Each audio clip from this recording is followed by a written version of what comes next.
And you asked me something before this, like, what did I learn from that about human nature? That people rely, whether you're an introvert or an extrovert, you rely on connectivity. People used to sit around a campfire and tell stories, right? Too many people get distracted by wealth and income, then pursue a path they're not really passionate about, and they never succeed as fully because you wake up in the morning and you're like, I can't be bothered. Most of the time, whether people know it or not, CEOs are all actually still figuring out what's next. No one has a clue. No one has a clue, man! The cheat code to this is the hardest lesson to learn in life is that it's not fair. But one of the biggest curses that you can live with is to buy into the fact that it's not fair. You have to work out a way to navigate around them. Otherwise, you will just become bitter. Just now what we were saying, right? You are like doing like freaking thousands of podcasts, right? Like, is there like a difficulty in the consistency? Because at one point you were like putting out 5, right? It started in the pandemic. We wanted to reach out and keep people talking about the brand we were working for, right? So we started off I had this idea that just because you couldn't party with your friends or experience music or... You know, the reason I got into nightclubs 20 years ago is the memories. Is that your first job? No, my first job was a stockbroker. Then suddenly... And then I went to study for my financial exams. And then I was going out. I was arranging guest lists for friends in London. And I went to a nightclub, a celebrity nightclub back then in London. Lots of celebrities come into town. They fly in because they did movie premieres in London. There's concerts. There's big sporting occasions. I remember going down to this club and one night, Ja Rule was DJing. London? London. This was 20 years ago. Ja Rule is DJing? Ja Rule was DJing, yeah. Damn, I thought Ja Rule was a rapper. It was an after party for a Will Smith movie. So I remember walking in and Ja Rule played Holla Holla, which was a song he came out with. And the whole room went nuts. And I was at the back of the room and I just saw all these 600 people going crazy. And I met the owner, a guy called John Stephen. The nightclub was called China White. And I went to work there for probably the most enjoyable part of my career.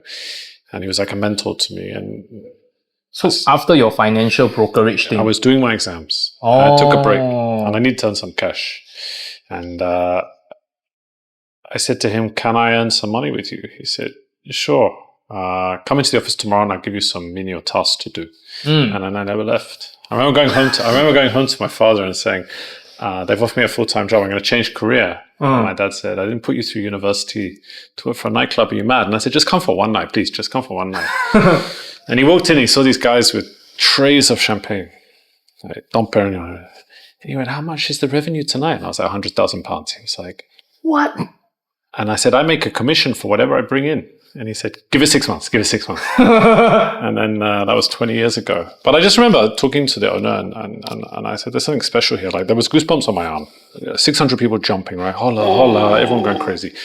And he said, no matter, and I've recycled this many times. He said, no matter if someone has had an argument with their girlfriend, they've lost their job, they're celebrating a birthday, they're out with their best friends, they're looking to make friends, they're all in this room. And for this 2 hours of a Saturday night, Friday night, they are forgetting their problems and they are living their best life. And that is what we do for a living. We give them the best 2 hours of their week.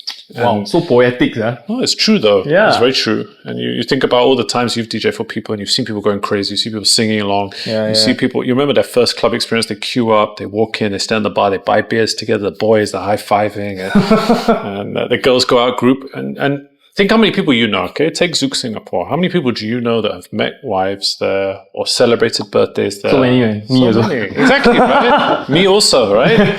So it is literally memory curation. And that's what I wanted to do. I knew sooner than that. I didn't want to be a stockbroker. I didn't want to sit behind a screen. I wanted to connect people. I wanted to create memories. And I had the best time, man, for 20 years. 20 years. And so during the pandemic, you fast forward, I'd done Formula One style events in Monaco and Abu Dhabi. I'd done, on my way to Asia, I'd done London nightlife for 10 years. And then I was introduced to Tony Fernandez and a group of people around him. Tony was the owner of the last nightclub I ran in London, Tony Fernandez version, and then they introduced this amazing group of Malaysians who then offered me a job in Kuala Lumpur. I relocated. And then spent a wonderful year in Kuala Lumpur building a development called Trek, which was a nightlife hub. Then we moved on, and I ended up in Genting Highlands, and you know the rest. And then during that time in Genting Highlands, pandemic hit, and it was like, how do we reach people? How do we go from holding a room of 1,000 people having the best time of their lives to everyone having the worst time of their lives? Got to be the worst time of their lives, right? Yeah. There's 18-year-olds that are doing university through Zoom, right? There's people whose graduation is on Zoom. There's people whose 18th birthday party is on Zoom. There's people whose infinite celebrations that you would have previously done in a group of people with your friends now have to do safe distancing. And so the concept was, if you can't come to us, why don't we go to you? It started off with a podcast, and then I rang some agents and asked, would your guy like to do two things? Would you like to do an interview with us and a mix afterwards? And it was supposed to be interview plus mix, but it was too long, so we broke it up. And then it just expanded, man. It was actually quite popular. I was shocked. Thought it'd be like a handful of people. And so we got tons of mixes from people. Brilliant mixes like Marcus Schultz, Ferry Corsten, interviews Steve Aoki, lots of big names, Dennis Shepard, loads of trance DJs, loads of other DJs internationally. And then it spun out. We did like politician Hanny Yo, we did local influencers, we did loads of people in Singapore, I did Nash, and it was fun. I was asking Nash, like, if you could play soccer for Malaysian 11, which position would you play and why? Like, it was just good fun, man. And then we spawned out into cooking classes, and we spawned out into how to do things, and it just grew and grew and grew and grew. And it was an awesome way to spend the pandemic. I'm not going to lie. I really loved it. And you asked me something before this, like, what did I learn from that about human nature? That people rely, whether you're an introvert or an extrovert, you rely on connectivity. People did enjoy communicating and connecting, and people like hearing about other people. And I guess now, I mean, we were early on in this whole phase, and now people like Joe Rogan have taken it to extremes. And what we're doing now is that podcast is huge, man, because people like to listen to other people. It's like the people used to sit around a campfire and tell stories, right? And I love going to meet much older people asking about their lives. And it's basically what a book is in an audio version. You are hearing about people's experiences. And man, it was awesome. It was awesome. Like human POV, I guess that's the reason why like vlogging is so popular, you know. My girlfriend is a huge fan of vlogs, and then the genre that she prefer the most is headless vlog. That means you cannot even see the person, how the person look like. It's just the person go about their daily life without even saying anything. It's just subtitles. It's like a above and beyond set, you know. And then they don't even speak. You don't even know how they look like, but they're just doing normal shit, and you know, you're like living vicariously through them. I guess like maybe podcast is like a subdivision of that, I guess. It's essentially an insight into a world that you have no access to, which is, I guess, what Instagram started, right? Oh my God, I can see what people are doing in their day-to-day lives. But that's the fascinating thing. So one of the ones I really enjoy is the travel vlogs into parts of the world that I would never go. So they go into like shanty towns in Brazil, or they go to the slums of India, or they go to the places that your imagination can only go, but you have no real idea. And they show you the good and the bad. The bad is what you would imagine. There's crime, maybe they have their camera stolen, but they show you the good, where there's really amazingly humble people who share food with them, share experiences with them. And so you're right, it is a connectivity. So that's why I learned two things. I learned one, that is people love connectivity, and I learned that I'm a really bad DJ. I tried to dust off. Back in the day, a really good friend of mine, Ben, loaned me his Technic 1210s in my room in London, and I fancied myself a bit. And then I said to the guys I work with, Nigel, Elaine, Alex, the guys at Zouk, hey, let me spin. Come on, let me do it. It'd be fun. My friends would tune in from Singapore. Man, I was really bad. So those are my two learnings from doing the podcast. Yeah, and rewind back to like in the beginning when you decided to pivot from your job, right? Like similarly to myself, engineering degree, and then I decided to pivot to become a DJ. You know, there are people who will be like, okay, well, if you are doing this nightlife thing for like 5 to 10 years, right, and you decided that, okay, you know what, you want to call it quits, or it's not working, right? It's probably impossible to go back to your original discipline, right? Because you also lack the work experience and everything. Yeah, what gave you the confidence to like continue this like path of nightlife, since it's like firstly so unstable, secondly full of people that can or cannot be trusted. You know, nightlife is, you know, standard is quite working with a lot of sleazy people. You only can have like 10% of the people that is in your tribe, and you stick with them. You know, what gave you the confidence to continue? Or is it simply, I love it, and then you just do it? Honestly speaking, I think it was simply I love it. And I wanted to do it. And my father was an entrepreneur. He was completely into risk. And I think I never, but if I'm really honest with you, Leonard, I never sat down and said, should I be doing this? I just went with it. And, I lived for the day and I made the most of it. And all my friends went into be surveyors and bankers and lawyers and everything else. I just remember in the first 10 years of my career, they were all saying, I wish I'd done that. And I have a friend who I remember coming to a club that I was working at, and he was in his late 20s and he was already making $1 million a year. What? And we were both standing at two different sides of it, right? Where I moved into Nightlife, that definitely wasn't going to pay me $1 million a year. And he was a banker broker who was making $1 million a year. And he turned to me and said, how do I do what you do? And I said, why on earth would you ask me that? And he said, bro, I hate what I do. I hate it. But it pays me a large sum of money. And I just don't want to do it anymore. And so it's really interesting, right? I pursued the passion. I've always, in my entire life, pursued passion. I believe in a sense of purpose, and I'm not motivated to do things that I don't believe in. So even the mundane task of working in a startup, the accounting, the bookkeeping, it still serves within my passion, so I still will do it with energy. But I never wanted to do a career. I never wanted to pursue something that I didn't believe in. I think that's something that is really essential. So you ask, it was never about a risk calculation of the world I was going into. I knew there were a lot of gangsters that did it. I knew there were a lot of people you can't trust. But then there's 1 million people you can't trust in banks, my friend. You look at Wall Street, etc. There's 1 million people you can't trust, full stop. Yeah. But I just knew that, okay, I fell in with very good people, which is a good start. Amazing guy in London called John Stephen, his business partner Jeremy Harley, two of the very best of the best in London, legends of the scene, took me under their wing, opened their black book to me, and really taught me amazing things. So I was lucky. I didn't. But then I met a lot of shady people. And in London, it's infinitely more dangerous than, let's say, Singapore. So you have to learn fast. But I must be honest, I never sat there and said, why? And I never actually said to myself, if I stay in stockbroking, I could have a much better income or anything. I didn't care. And to this day, I still don't. I just knew that this is my passion. And because it was my passion, I put 110% into it. And it was, followed a successful path. And I think that too many people get distracted by wealth and income and then pursue a path they're not really passionate about. And they never succeed as fully because you wake up in the morning and you're like, I can't be bothered. I can't be bothered to do that extra step because I don't really like it. And as it happens, that guy years later quit his job and then traveled the world with his wife and has continued doing so. And so eventually you will not get to that crossroads if you're lucky enough and you don't have overbearing responsibilities that prevent you from doing so, and say, I want to do what makes me happy. And now he has done that. And I really, I guess, satisfied to say that in my career, I've always done something that makes me happy. Yeah, I have a very similar encounter like yourself.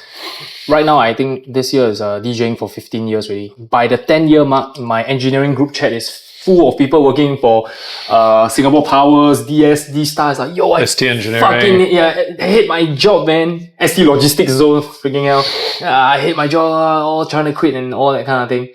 Yeah, and I also have friends that are from banking as well that come to the club and ball out, and they're just like, the way they drink is like they are drinking their sorrows away, that kind of vibe. Yeah. So obviously we are earning less money in them, but then the thing is like, I guess that's the trade-off, like we are more focused on the process, and then they decided that the end game was more important. But then I guess before they reach the end game, they're like so sick and tired of that. So there's a fascinating principle called the Hedonist Treadmill. The Hedonist Treadmill, if you're not familiar with it, is that you start at a certain stage. And there is a definition of income that provides you with comfort. Comfort might be one holiday a year, a car, roof over your head, 3 square meals, enough to survive and enjoy a basic life, right? Yeah.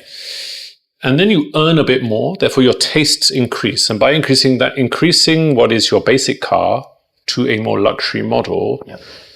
But in doing so, it pushes your financial requirements slightly higher. Yeah. And therefore you need to keep earning in order to keep improving. And then you see your friend has a slightly better car and you suddenly feel embarrassed by your car. So then you go out and you earn a little bit more income, and then you get that greater car, right? But the problem is those payments that you're making prevent you from taking a step back. And so what you end up doing is chasing the tail of your tastes instead of having that basic comfort life. And I found that today, and the internet helps you to understand this more, because you hear these stories now, people are seeking the basic life over the more. You talk about the guy drinking away his sorrows, right? Yeah. I think it's more prevalent today than ever that once you have a level of comfort, and I must stress that comfort, not poverty, right? Poverty, you cannot have this luxury. But once you have this level of comfort, it's actually more preferable to have a more basic life, a more simple life, and enjoy and have the deep breath to be happy than it is to have millions and be miserable. And I think it's more prevalent today than it ever has been. And you summed it up. And I think to be DJ for 15 years is incredible. You've been giving people amazing experiences for 15 years. You've been playing music that people love. You've been making people happy for 15 years, right? You're not a DJ in my, you're a composer to a room. And I always found that a DJ is the composer to an enjoyable night out. How you structure your set structures the highs and lows of the evening. It's how Ferry Corsten described it to me. It's basically you are taking people on a journey where you're taking them to highs, you're allowing them to conserve energy with a slight drop in tempo, then you take them up and down, and then they leave with this like huge hit of dopamine, this amazing excitement, this amazing joy. So you've been giving people joy for 15 years, but there's many people who sit in an office staring at a screen, making good money, but they're not touching or affecting anyone else. And I think a phrase that I can't say I live my life by, but it really resonates with me is when we all go, people would discuss not what we had, but how did we impact other people. I genuinely believe that, right? And it's how, and you will have had a career where you've impacted thousands of people in ways that you don't even know. There's people in that room that are struggling with life's battles, and you've provided a set that has given them immense joy for 2 hours. So you have given them the tools to have an incredible night with their friends. Yeah. And you don't know the positive domino effect of what you've done. And I think it's incredible that you served that for 15 years. And I think it's something that's highly enviable. Whereas there are many other people that will never get to experience that, unfortunately. So you can have more money, but at the end of it, I've met many, many, many older people who all say the same thing, which is don't pursue trinkets, don't pursue wealth. Just older people that says that? Because once you get to a certain stage of life, I guess you're less reliant. You're not looking so far ahead. Right. When we're in our 20s, we are looking at, I think it goes short-term, long-term, short-term. Your thoughts. In your 20s, you're thinking about tomorrow. Yeah. Instant gratification. In your middle term, you're thinking long-term because you might have children, you might have other generations. You're a sandwich generation, you've got your parents to worry about, you've got children to worry about. Yeah. Then when you're older, you can only think of today because you don't know how many tomorrows you've got. And majority of all people, my father, I'll tell you this, true story, my whole life, work harder, save money, work harder, don't be a bum, blah, blah, blah, blah. And then he got a disease which affects his concentration and memory. And he said to me, "Are you happy?" And I said, when was this in your hierarchy of needs? Yeah. And he said, "No, Joe, don't get to a stage of life where you think, I'll do everything, I'll work myself to pieces until I retire. And then when you get to retirement, you're limited by other things. Happiness is really key." And so it all in life, you have people tell you things, they go in one ear and out the other. And then something happens to you that invokes reflection, and through reflection, you realize something. Yeah. And it took him a long time to realize it. And so, man, if I could do what you did for 15 years, I'd be over the moon. Oh, we need to clip this part about how you are speaking about DJs, right? To send to all the DJs their parents. That's not what our parents think. Parents will listen to you. Huh? Yeah, the parents are like, "Yo, what the hell?" No, I think the one thing that I would say, you talk about this parental thing of do this, be a doctor, be a lawyer. Especially Asia, right? I now is it the same in the West? Yes. There is a pressure, obviously, to perform, to do well, but I think there is more liberal mindset. But my advice, I have a young daughter, my advice to her will be pursue something that makes you happy. For the reason I just said, that if you're happy with what you're doing, you will go to great lengths. You will go super far. You'll make it work somehow, right? because you'll be driven to. Whereas if you're not passionate about it, you'll very quickly find the exit. Or you'll be finding excuses not to. So, yeah, man. But I understand where you talk about Asian parents, but I understand where that's coming from. That's protecting the future, right? But I think. But why didn't we figure this out earlier? You know, like our parents' generation is not like that. Was it because back then it was like more times of turmoil and they require more sense of stability, whereas now it's like kind of stable? It could be. I don't know if parents' mindsets have changed here, but I think it's down to stand out from the crowd. It's tough to stand out from the crowd, right? It's easier today. It's easier today, but back then I think ostracization or being seen as it would have been a lot tougher not to fit in. All right. Like you never repay your parents or that kind of thing. No, but to stand out, I mean, as a parent and give your children entirely different advice to everyone else. If you're surrounded by people who are saying, got to get a university degree, and you're the one who says, actually don't, go off and travel the world. Yeah. And go around the world for 2 years and learn everything about yourself and then go in. So I tell you this. They scare everybody else say that they're bad parent or something like that, right? I wish I'd never gone to university. Okay, I'll tell you why. Because I was too young and too immature to maximize it and work to the best of my ability. I should have gone off and traveled the world. I should have matured. And then I should have gone in and studied something I really wanted to. But it was the done thing. So I went and I didn't do the best I could have done. And I probably wasted money in doing so. And so you talk about this pattern now. Nowadays, because of that, I'm more aware of to say, are you in the right frame of mind to go and do this? Are you doing this because everyone else is doing it? Would you benefit from a gap year to go out and blow some dust out and go a bit crazy and then go and study rather than, hey, everyone's going to uni, my kid better go to uni. Do you know what I mean? It's a different mindset. Correct. And I think overseas, if you want to go uni, right, wow, the cost is like so high. Singapore is like quite subsidized really, right, in a way. Yeah, but then people still are like, they need to work a few years before they can repay that whole entire uni thing. And then worst case scenario is they might not even pursue the thing that they study. It's very tough. I've got some friends in Malaysia who were sponsored to go. And they got like 7-year bonds with the company. Whoa, so it's a trap, man. It's tough. So no, but you ask a very, very good question is, how do we break the mold of how do you stop pushing on to further generations your concept reality? And I think with small children you have to, because they don't know, they can't rationalize, they don't know the difference between right and wrong, they don't know not to run out in the street, etc. But once you get to adulthood, and in this day and age where, I think probably Diplo earns 100,000 a gig and probably 200,000 a festival, who's going to say you shouldn't be doing that? Well, your esports people, right? Yeah. So many alternative career. Dude, that's my favorite one. I went to, when I was living in Genting Highlands, I managed to see the E-Games, 5,000 people sitting in a stadium watching Dota. Whoa. And I was like mind blown. And when I was growing up and I was playing FIFA, and my dad would say to me, stop being a bum, go and do something. And now these guys are multi-millionaires, dude, and they're playing computer games. So different world, right? Yeah. And especially with like AI now, right? What didn't used to be a job will become a job. What used to become a job? What used to be a job is no longer a job anymore.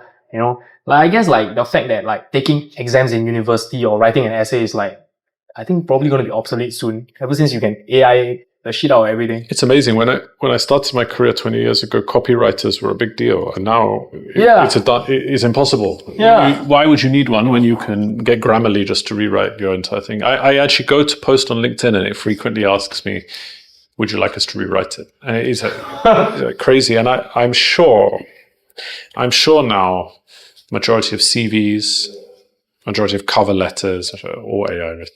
So you don't know who the person is. And this used to be the first layer of judging someone, right? Yeah. And now it's... Probably that's why podcasts are getting more and more rampant, right? Because they want the authentic view, yeah. Yeah. Speaking about like authenticity, right? In this podcast, so many episodes, we are talking about like DJs that are like doing pre-recorded sets, right? There's a DJ console like just like literally just here, right? You step away, you can't even tell whether it's he DJing or not because everything is so digitalized, right? Which is why it kind of gives birth to more people starting to DJ on vinyl, like being more authentic and stuff lah.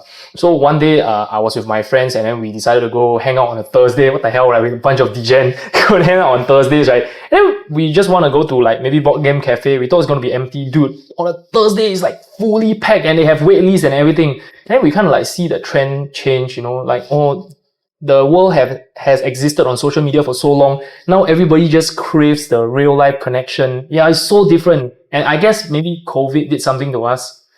Maybe. That's why you see the music festival. Oh, what the fuck? I think definitely for 3 years, you couldn't live experiences. Experiences are key in life, right? Experiences are paramount.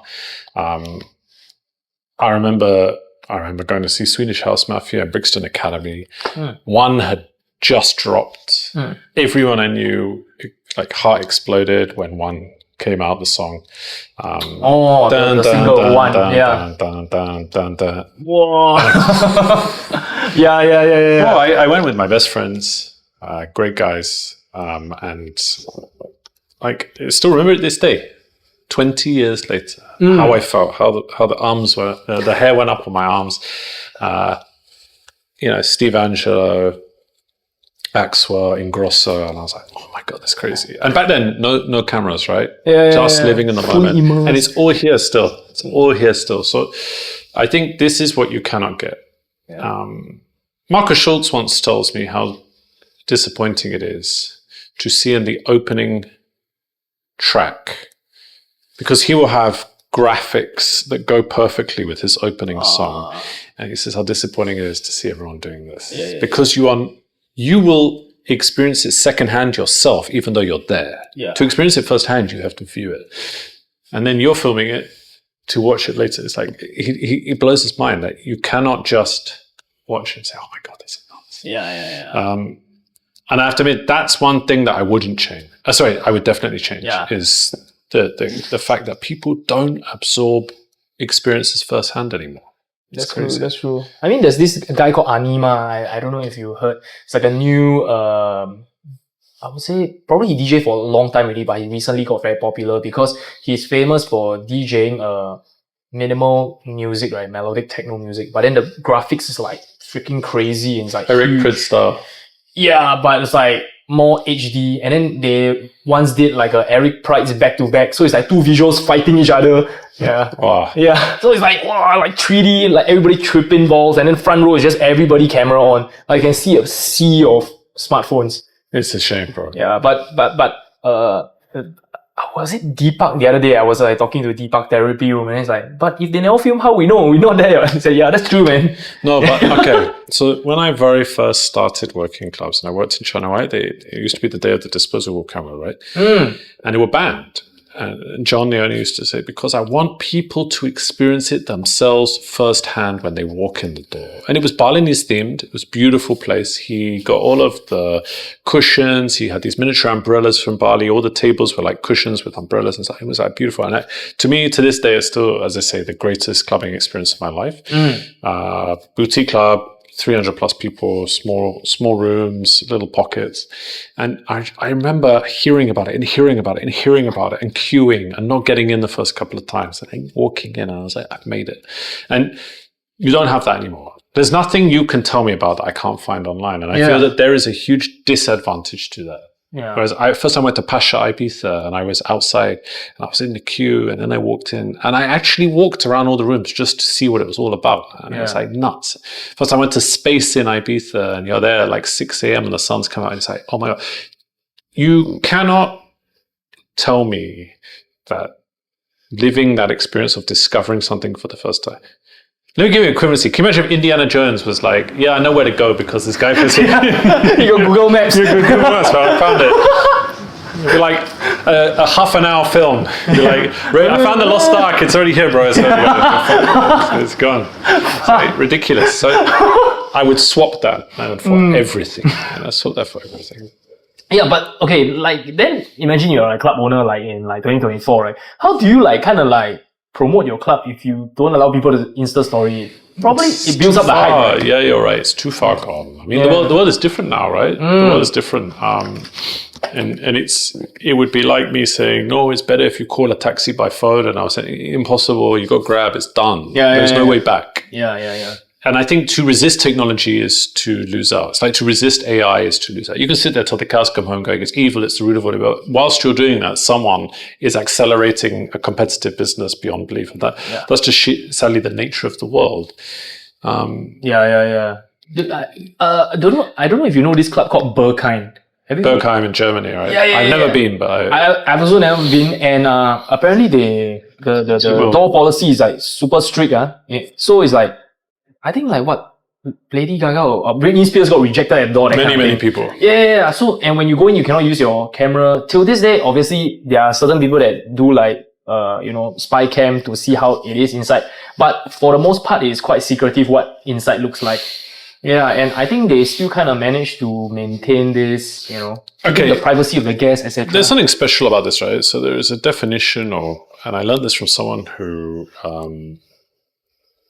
works at Grab. He used to work at Microsoft. So fans are people who are early adopters of something and are so delighted by the experience of a product, the UX UI, that then they become ambassadors for it. Word of mouth. So this kind of experience at Berkheim is they use it, and we've all seen this, right? You become so proud of something that you inherently become a protector of the experience. So I think very few places on the planet can do this. Yeah. Nationalism is the perfect example, right?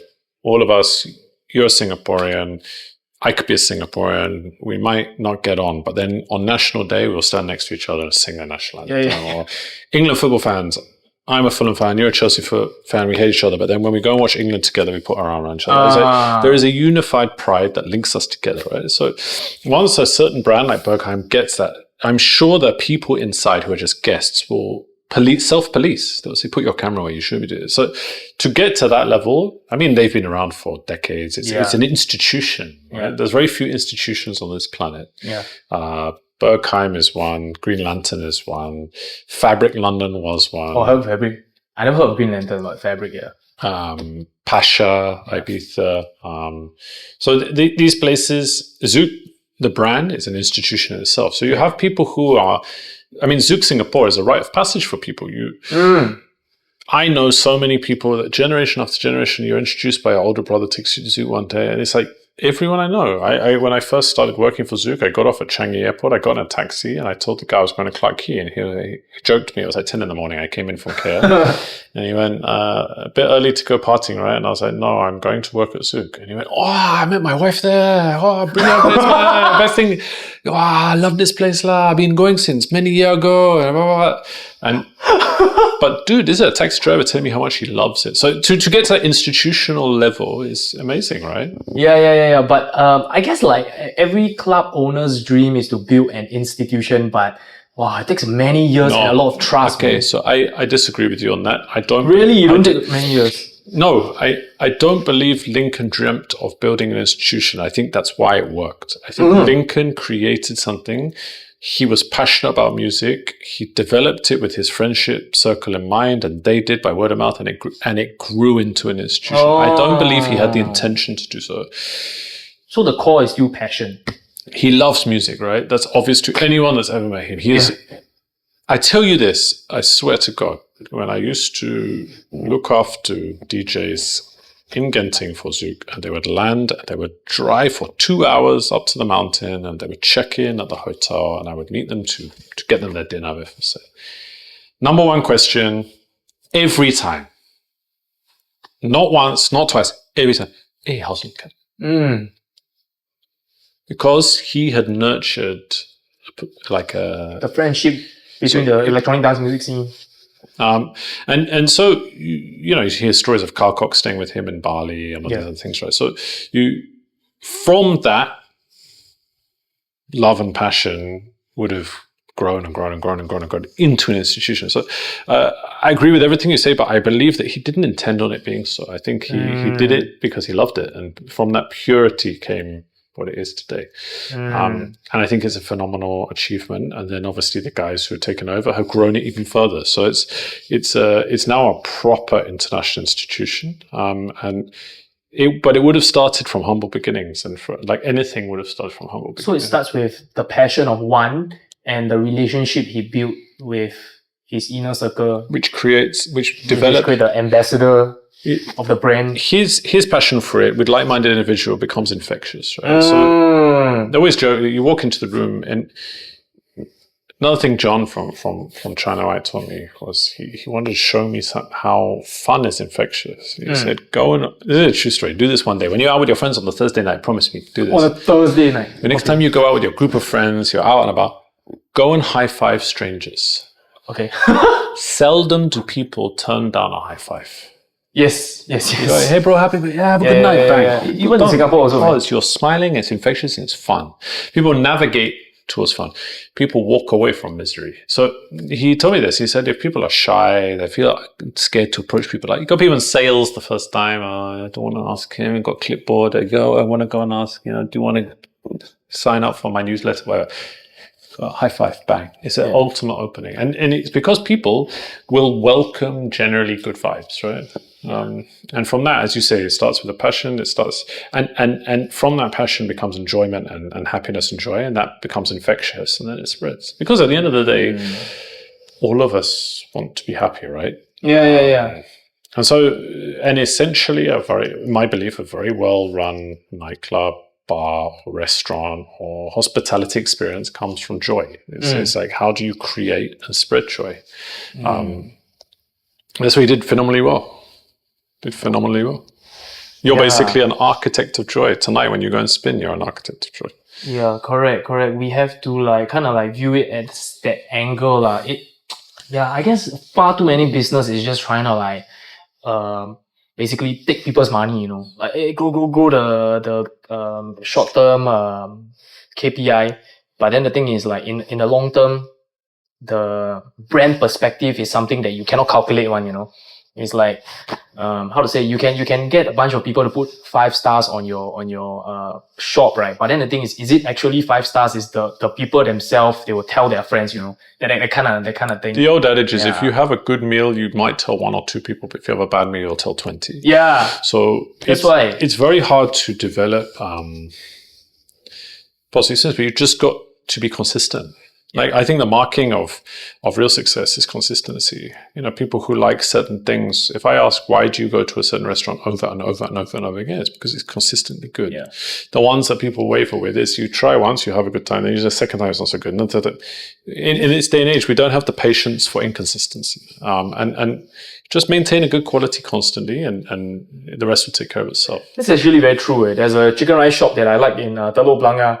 But then the thing is, like, sometimes they close once a week, sometimes they close twice a week, and then I don't even know which day. So you won't go back? Yeah, but it's quite nice, but I won't go back because I don't even know what to expect, And it's like quite some journey that I have to take. Like, not worth it. No, it's very true. It's very true. So, I mean, there is different attraction points to everything we go to. So why do we go to certain coffee shops over other coffee shops? Maybe it's like the auntie is super friendly with you, whatever else. But it's that consistency of quality that makes it worthwhile you spending the cash. Correct. Too many people. If you go out with the target of just taking people's money, it will never work. I personally believe. Correct. It's like when you are.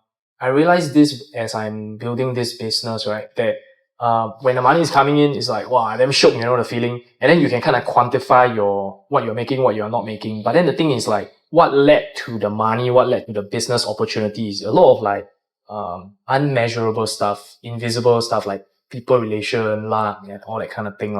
And if you're not investing into all those things, right, then the return business will not come. It's just simple. If you just simply KPI optimize your entire business, right, then it might not be KPI optimized. I don't know. Does that work for bank as well? I mean, bank is all about KPI, right? Some people struggle, but you've got to think, okay, so there's different, I mean, I'm not the best person to ask that question to, and not have first-hand experience. But I think some people are driven by that. And I think high returns in a place like a bank is driven from high success yields. So you get people who are driven in that manner and you get enough of them. So Nick Saban, the Alabama football coach, is like considered the most successful university football coach in America of all time. And he has this great quote that he cycles out often. High performers don't like mediocre people. Mediocre people don't like high performers. Yeah. And so he's been accused of being intense, really tough to play for, really demanding. But he says the same thing as the NVIDIA CEO. Yeah. He says, if you just create a culture that matches your vision and you run. So mediocre people won't hang around in that culture. They'll find a home somewhere else. And it's perfectly fine to do so. Yeah. But the thing is, if you want to be the best of the best, you want to be the highest performer, you set a ridiculously high standard, people go in. So a bank, I'm sure there is ridiculously high standards. People go in, they're really intense. They're really, let's go. Sell, let's make money. Sell, yeah. And if you get 100 people like that, the best of the best, you will get the results. So it depends. And the passion there might be money. Right. So in which case it works, right? So Right. For me, it always manifested that. And you will hear many things. I mean, we've all seen the picture of Jeff Bezos sitting in a room with Amazon spray painted on a sheet of wall, right? The table is the door. Everyone can talk about how he's the richest guy on the planet, but it's not for modern, man. There's a book called Founders, which is about the early days of PayPal, which is like Elon Musk, Pte Ltd, etc. Yeah. Tells you these guys used to sleep in the office regularly, bro. It's like no choice. They're yielding the rewards from that hard work. And the most fascinating thing for me about the book, when I started my own startup with my business partner, I read about WeWork, I read about Netflix, I read about Uber, all the successes and failures. The nuts thing about the PayPal story is there were guys who were literally screamed at, there were guys who were sleeping on the floor in sleeping bags, there were guys that were like up for 3 nights, like twitching eyes, everything.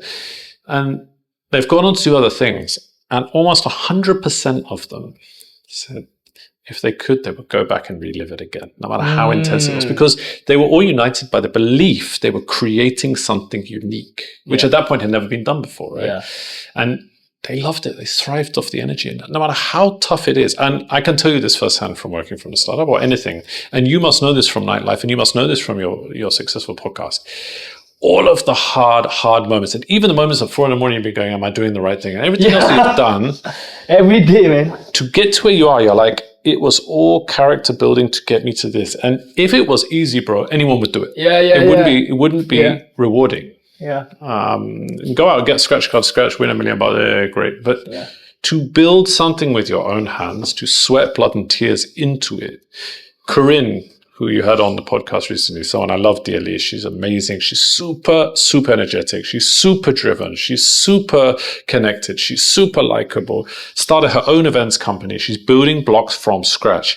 And she will be a success, my friend, because she's the most intense person we know. Yeah. And she is so committed to kill it. I think she already knows it's going to be a success. And she don't need to know everything, because if she don't know, she will figure out. She'll figure out. And she will manage events for people that are like super stressed, but she will career through it because she has the drive to make it work, right? Yeah. So I think none of these people that we can talk about, Wayne built High House from scratch, right? Now killing it, doing super well. You just know these people who are driven by a huge passion to succeed. Zushan doing his digital art. I want to see this stuff at National Gallery, bro, and I was mind blown. I said to my wife, this is Zushan. This is the pride you have in seeing someone succeed. And they know the rough days, man. They know the days we don't see them, and the days where nothing's going right, where they're building it from scratch, where they're hustling and they're sending out for people to attend, and no one's replying, and no one's going to gigs, and they live through it and they get to success level. And I feel that majority of them would do it again because from every small setback you have, you learn something that makes you think, actually, if I restructure like this, or I change this, or I don't go in this direction again, I can be successful next time.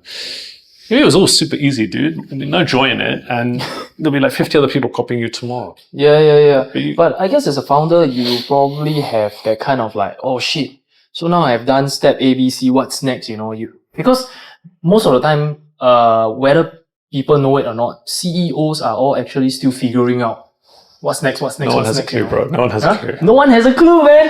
And the fact that we have to tell you what to do is like, oh my god, like, okay, shit, am I telling you the right thing? You know, that kind of feeling. Okay, there's a cheat code to this. Yeah. There is a cheat code to this. And it is... I smoke them. The cheat code to this is find yourself a partner who is excellent at the things you are not. So I'm super fortunate. So FreshPod, which is the fully automated fresh food kiosk that you've tried, it wasn't my idea. It was my business partner's idea. Someone I consider a genius. He's super cerebral, super smart, incredible long thinker, deep thinker, and he can pick up stuff like that. I'm very hands-on. Let's go. If there's something to be done, I'll do it straight away. Idea and the ops. Similar. Right. He's very capable, but where he is super strong is he's playing 3-dimensional chess. Right? Okay. So I'm looking at the board. I'm like, okay, maybe I can calculate 1 move, 2 moves. Let's go. I'll move the pieces around. He's already on like the next game. Right. And so the cheat code, I feel, and I admire any solopreneur. It's incredible what you do. How? I don't get it, yeah. But you need someone to sit down with in tough times and say, what are we going to do? Yeah. You can't tell your workers, all right?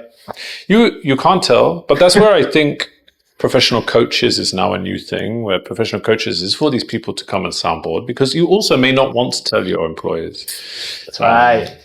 Soundboarding. Is it like Gary Vaynerchuk or this? This I have no time for. I'm sorry. Giving people eccentric advice for views is too much. But I think there is a lot of professional coaches. So my wife does professional coaching, and what they will do is they will help you dismantle your thoughts. But wait, sorry, I need to pause you. Professional coaching is like just one field or business in general? It could be across the board. So it's basically a coaching principle that helps you to come up with the answer yourself. I think gurus or consultants, they tell you what to do. That you give them a full analysis and they might say you can do A, B, C, D. A coach will not do that. A coach will help you take what could be a completely fogged mindset because you're panicking, because it's too much, it's overwhelming, help you break it down, and then there is a eureka moment. So she did it for me where you touched on this earlier, right? About the transferring careers. So I was moving back. It was a pandemic. I was stuck in Malaysia. I came back to Singapore. I was very anxious about leaving. I said, what are my transferable skills? It's been 20 years doing the same thing. Yeah. And I built up a defensive wall that said, I'm very good at X, but I have to stay in this job line forever because... Security. Safety net, right? Yeah. And she helped me unbox it by challenging me. Why do you not think that these skills could be great in another format? Doing this and doing this. And what skills do you think? And I remember debating. I call it debating. I was arguing. Standard. And then it happened. She asked me a question. I answered it. And I remember it is what I consider the eureka moment. I went, oh my God, I can do it. And that's the difference. Like, instead of someone saying, hey, you can do it, bro. It was me finally realizing that I could take that step. And then you can go in with confidence. Yeah. Whereas you can tell me 50 times I can do it. If I don't believe it myself, it's not going to happen. So that was the pivot moment from nightlife to business. No, to be fair, it wasn't a pivot moment from nightlife to business. It was a pivot moment to I can leave the security blanket and start afresh. So then I moved back to Singapore. We got married, and then when I was here, I called my business partner and I said, "What are you doing now?" Because I'd worked for him in Malaysia.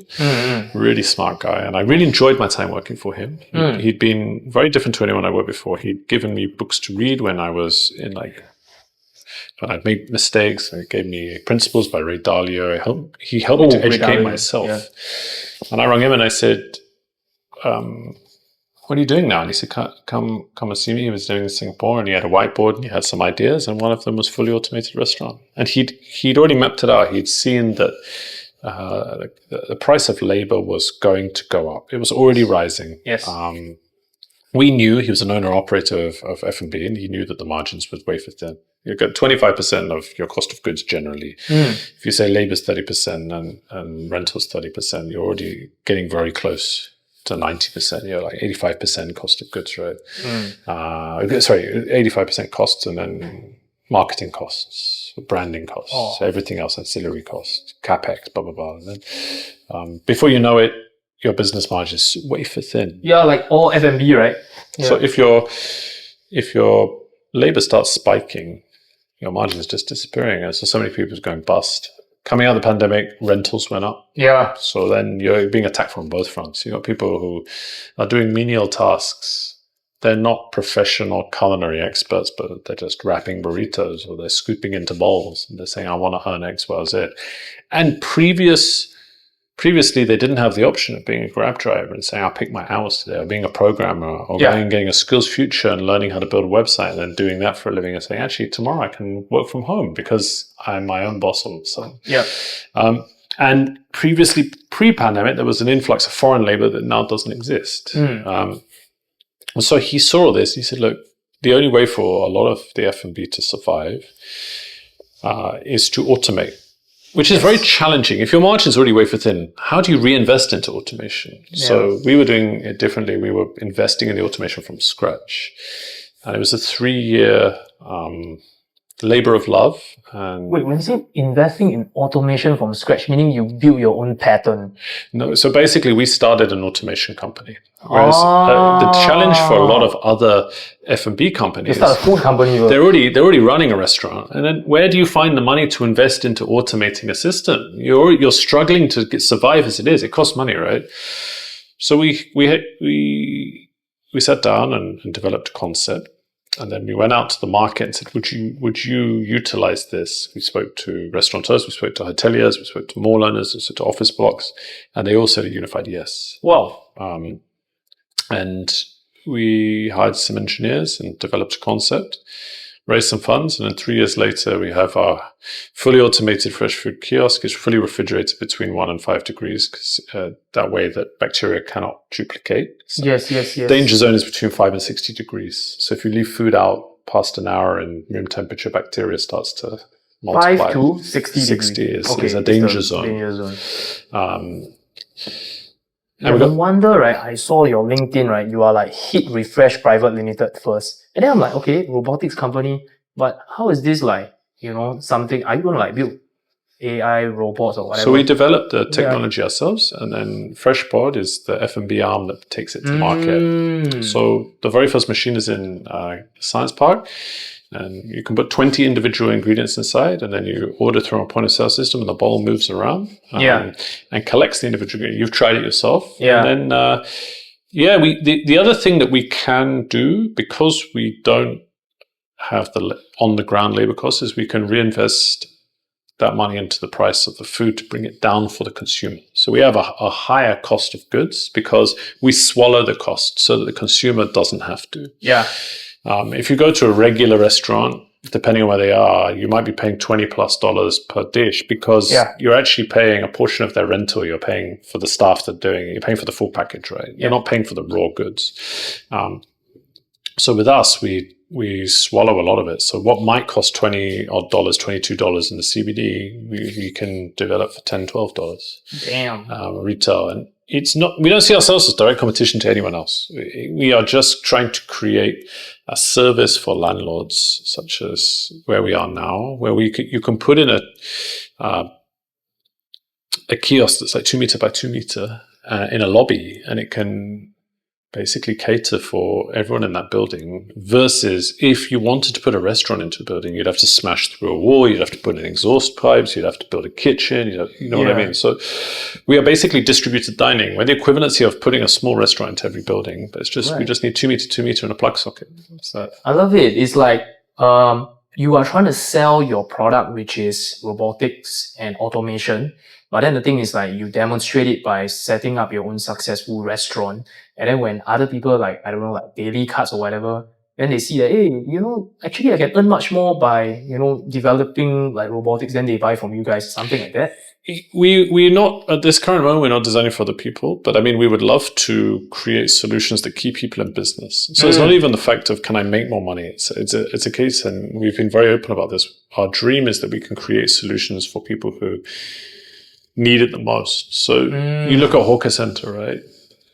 Chicken rice. So you could have a vessel that someone types in, and then it It dispenses some rice, it dispenses some chicken, it pours on the sauce, it dispenses some soup, and it's provided. Rather, because these are the ones that are hardest to fill the staff of, and I speak to them a lot. Yeah. Who wants to go and whack on an apron and work in a boiling hot hawker? But there's some amazing food you talked about, right? Some of the best food without doubt, the best food in Southeast Asia comes from hawker centers, right? The best food comes from these small holes in the wall. But not just Singapore, Malaysia, look at Philippines, look at Thailand, look at where you can get incredible food. But these are going to be tougher and tougher to retain because it's not a glamorous job. Yeah. And a new generation of people want to have nice title, good salary, luxury of working from home. You can't run a hawker and work from home. It's a physical impossibility. Now you can. We've hit refresh. Yeah. Okay, thank you. Great advert. Yeah, because I've shifted rental house like 3 times. And I always see this one particular phenomenon. No matter what hawker center I go, the carrot cake rice is always an uncle with the towel on the neck, right? He will be cashiering, then he will be cooking, and he will be packing. One-stop shop. Yeah, that's your hit refresh. One hand solution. clap. Yeah. One leg kick, you know. One leg kick. Yeah. It's not just us, man. I think if you look internationally, this is the way that the world will go because it's the best way for F&B to survive. I think the world has changed, as you said, coming out of the pandemic. There's a lot of behavioral differences that didn't exist before. I mean, the sheer concept, the running joke, and I love sharing memes with my friends, but there was one great meme that is, when you're growing up, your parents say, don't get into cars with strangers. But now you order a Grab, you literally get into a car with a stranger. Right? So, but there's no way back from that. I came here in a Grab, I will go home in a Grab. And so the world will change. In 10 years' time, my friend, you will go, and this is my belief, in 10 years' time, you will go to majority of your catering experiences in the 7-day week, and they will all be automated kitchens. Because there is no way that it cannot go in that direction. I'd say in the next 10 years or so, we will be carted around in self-driving cars. And in 20 years, our parents' generation or even our generation will be cared for by humanoid robots. And I think this is inevitable because where humans don't want to step in, there is a need. There is a need for sustenance, food. It must be affordable, otherwise people go bust. And it's scary. The recent statistics from the Singapore government is that for every restaurant that opens, one closes. And it's never been like that. There's always been more opening than closing, and now it's just as bad. And from what I understand, and please don't quote me because I'd have to double check, but the average lifespan is well below a year. So people open up. Imagine you pile your cash, you take a loan, you pile in all your effort, your love, you get your loved ones to come and help you out. And then 1 year later, you're like, that didn't work. Yeah, it's true. Like I have a friend, right, that has the weirdest job. He's like working for NEA, but normally when you think about NEA is the guys that catching people smoking, right? He's not, he's taking care of the hawker center department, right? And then he's saying that, the government really trying to keep hawker in business, this business sector called hawker. Yeah, but they just keep going bust. And it's very sad. Probably it's not a fault of their own, Yeah, maybe it's like really like lack of technology. There are some hawker, they don't even know what Grab food is. So they lost a huge chunk of the market already, right? They only have face-to-face, brick and mortar customers, Yeah. Don't get me wrong. Singapore government is probably the best I've ever seen to help these guys survive and sustain. Yeah. But it can only exist to a certain level. It's a technology thing, It's not even a government or a people thing. It's like the technology is like as such already, and if you don't keep up, right, other people will adopt the technology, then you lose really. It's inevitable. I mean, there is a starting point. I see a lot of them using POS systems. Order POS systems. And now with digital payments, it's a lot easier for them. But for the monotonous tasks like scooping, etc., which is what we solve, there is no necessity for either a human to... No one wants to do it. No one wakes up in the morning and and nobody can do it better. Because how can you guarantee 150 grams every time, when you scoop? That's the upside of the technology. For us using load cells, we are able to be consistent in the quality. So it's what we discussed earlier, right? Yeah. We spent 3 years doing this because we wanted to ensure that you got the same quantity and quality of ingredient every single time. So I always give the example of like cherry tomatoes, right? Yeah. What you don't want to do is you go in on a bad day and the guy behind the counter is in a bad mood, so you get 1 cherry tomato. And then in a good mood, you get 5 cherry tomatoes. are you paying for the quality of the 5 or the 1? So when you get the 1, do you feel you've been ripped off? Yeah. Then you get the 5, you feel happier, but then you're like, next time if I get less than 5, you don't want this constant debate of what is the quality that I'm paying for? Where is the consistency? So this is something my Steve, my co-founder, is super passionate about. He's passionate about the user experience. And he says user experience should always delight the customer. And whether it's from how let's say the freshpod kiosk looks, how the POS engages, how easy is it for you to use, how seamless should your flow be, the collection, how your food is presented when it comes out. Because you said this perfectly, people just want a money grab, right? It's not about that. It's like you must deliver something exceptional that makes that someone people want to pay for it, man. Yeah. And that's a lesson that is really finite that a lot of people forget, is that don't lose the vision. Don't scrimp on the small things. Don't waste time. I mean, we had changed the design of our kiosk maybe about 6 or 7 times before we launched and I'm so happy that he insisted, but Steve was like, it's just not quite right. It needs to represent freshness. It needs to represent high quality. It needs to represent health. It needs to represent, and it needs to look like a quality product that is worthwhile approaching, giving your time to, not just money, my friend. So, in that 3 minutes it takes to order and collect your food, you must feel gratified in doing so.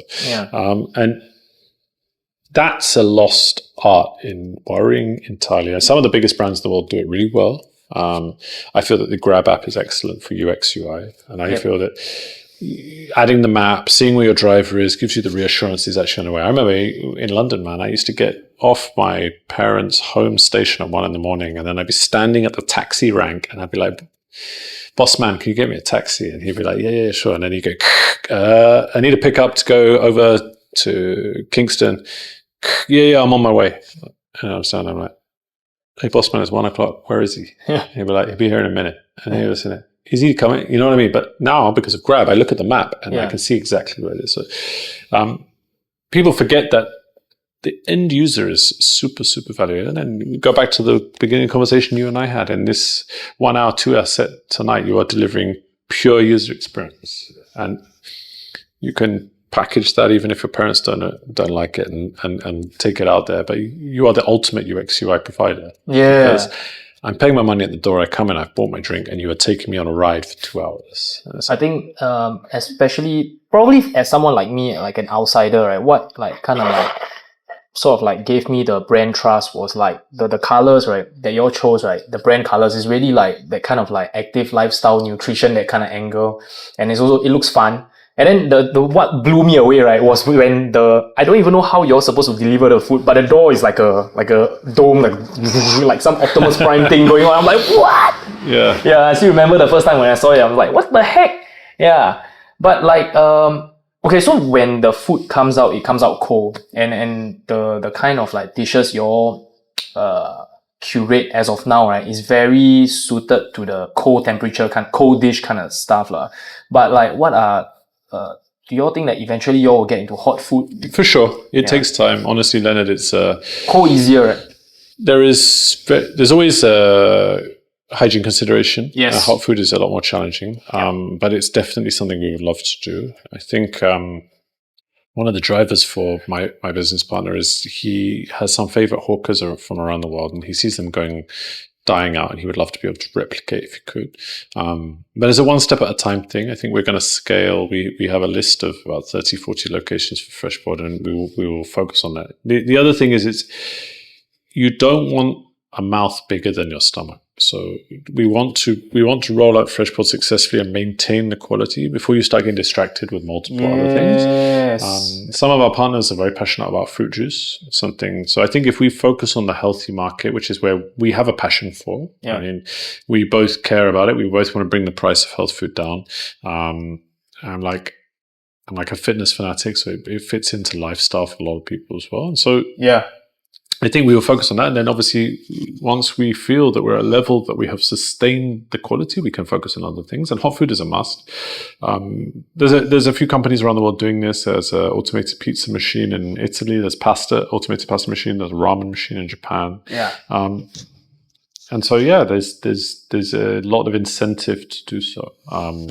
I think fruit juice is the next one for us. I think it's something that translates well from the technology we've already developed. And there is a market for fruit juice, especially in Southeast Asia. I've seen this from Mr. Coconut. The orange machine, iJuice, yeah. It's everywhere. Bro, like 1,000 machines. It's incredible. Yeah. And people at iJuice opened the door for us to allow us to walk through. iJuice, the Robot Arm Coffee companies. If it wasn't for these guys, it would be much more of a challenging experience to launch. But we launched 2 weeks ago, and 1,000 people signed up to try, which I was mind blown by. Whoa. Because I always wondered if there would be this standoffishness to the fact that it's a kiosk. But then I undermined the fact that people order a Grab delivery from their phone, a stranger turns up at their front door with it, and you consume it. So there was already like a reliance on technology as it is. And so yeah, man, it's been an amazing journey. I've been blessed to work with Steve. I've also been blessed to work with engineering talent, and you're talking to the least skilled guy in the team, right? I've got these amazing. I got one guy who's a veteran engineer. We got one guy who's first class honors engineer from NUS. We've got this amazing product manager who used to work government side. She's come across. She's got great vision. We were very lucky to get a lot of support. People like yourself, John Langan, Corinne, I could name hundreds of people that came down to try the food, give us feedback, support. And you can't do anything without support. Yep. Anyone who says they did it on their own is a liar. And we got partners. One is who set up one of the most successful nutrition companies in Asia for subscription services, came in as a partner and advised us on the food and logistics side. We've got a great chef, head of culinary, who developed the ingredients from scratch so that they would work within the technology. So it's a combination of great talent, but most of all, with the exception of the vision that Steve had, it's also support, man. Without support, you get nowhere. And this is something that you asked me, the difference between West and Asia, right? This is something that I feel is super prominent in Asia that doesn't exist in the West. Example, like when you open a business, your friends in Asia will trek across town to support you. They will chauffeur. Yes, man. Western 100%. Also even more. No way. Oh. And I've opened venues in Asia, when we opened FreshPod, the extreme amount of support, people willing to open bottles in clubs, or for us, come and queue and buy bowls. I am so humbled and so appreciative of this. My friends who have, this entire journey for the last 3 years, checked in, shared, introduced me to people. Because remember, I'm not Singaporean. I barely knew anyone here. Yeah. And if I look at the support I got from my wife, I look at the support I got from my friends, I look at the support I got from ex-Zouk colleagues, I look at the support I got unilaterally, people who opened doors for me, people who introduced me to people who came down and gave me advice for free, people much more qualified for me in various different districts. When I speak to most people, right, you are the open doors for them. No, it's pay it forward. You must, man. I think anyone who doesn't do it, you should not trust. But I mean, I could name so many people that you would know who have, yourself included, came down to the lab, you tried it, you didn't want anything in return, you just gave us feedback, you took a video, you posted about it. It's like, you can't, it takes a village, they say, and it's 100%, bro, and we appreciate it. I appreciate what you did for me. But 1,000% is an Asian phenomenon for me, that the sentiment of support is unparalleled. Unparalleled. I had never experienced it before. And it's really touching. And people wish you well, and they don't just wish you the best, they turn up to do it, and they put that, whether it's $5 for a bowl, $10 for a, they put their money where their mouth is. Man. It's amazing to see. I think firstly, probably you are surrounded with good people, but the common phenomenon in Singapore, right, I think so many local podcasts is covering, right, is that Singaporeans just don't want to support Singaporeans, with the Olympics, right, the guy won bronze medal, and everybody's like, okay only lah, but bronze medal in Olympics, like, what, it's like a huge deal, Bro, it means you're the third best on the planet. Yeah, you're third best on the planet, that's crazy. But I guess maybe Singaporeans a little bit more like harsher. Dude, I tell you this, the easiest way for me to debunk that myth is to tell you that Singapore government is more supportive than any other government. Yeah lah. That one cannot deny lah. The way they treat MNCs is like, damn, like treat everyone, bro. Business, pandemic, so easy to start business. Looked after everyone. Yeah. Masks. I think I have friends in the UK with CDC voucher. Yeah, bro, non-stop, right? Oh man, so that's awesome. Singapore is a phenomenal place. Yeah. I just remembered this. So when you guys did the sign up to try thing, right? How do you get like 1,000 people? Do you guys do like marketing, or is just okay? So we were lucky. The building that we're in has about 700 tenants. Damn. And then it's in an area that's surrounded by buildings. So you've got NUH on one side, you've got other buildings with startups on another.